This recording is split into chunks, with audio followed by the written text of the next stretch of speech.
আপনার কি কোমর ব্যথা হচ্ছে? কিন্তু জানেন কি আপনার কিছু ভুল অভ্যাসের কারণেই এই কোমর ব্যথাটা বাড়ছে। ভুল নাম্বার ১, বেশি সময় বসে থাকা। একটানা ১-২ ঘন্টা বসে থাকলে কোমরে চাপ পড়ে এবং ব্যথা হয়। ভুল নাম্বার ২, নরম বিছানায় ঘুমানো। অতিরিক্ত নরম বিছানা আপনার কোমরের জন্য খুবই খারাপ। ভুল নাম্বার ৩, ভারী জিনিস ভুলভাবে তোলা।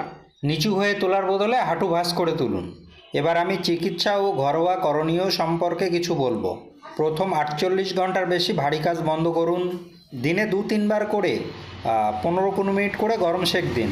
হালকা স্ট্রেচিং, সোজা হয়ে বসার অভ্যাস করুন।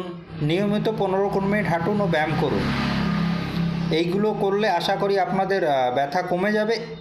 আমার রিকমেন্ডে আমি ২টি ব্যায়ামের কথা বলবো। এক হচ্ছে আপনার ক্যাট কাউ স্ট্রেচ, ২ হচ্ছে ব্রিজ এক্সারসাইজ।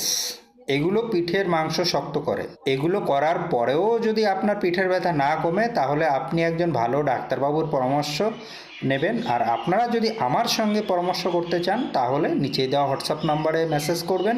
ভিডিওটি যদি ভালো লাগে তাহলে লাইক, কমেন্ট, শেয়ার এবং সাবস্ক্রাইব করতে ভুলবেন না।